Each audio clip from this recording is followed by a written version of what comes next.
சாம்பார் போட்டாச்சு. இப்போ குழம்பு ஊற்றிக்கலாம்.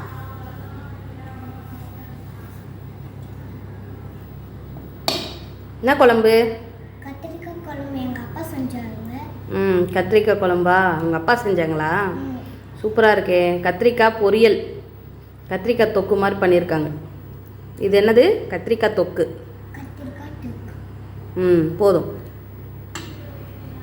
இதுதான் ஃப்ரெண்ட்ஸ். வீடியோ பிடிச்சிருந்தா லைக் பண்ணு, ஷேர் பண்ணு, கமெண்ட் பண்ணுங்கள். நம்ம சேனலுக்கு சப்ஸ்கிரைப் பண்ணு, சப்போர்ட்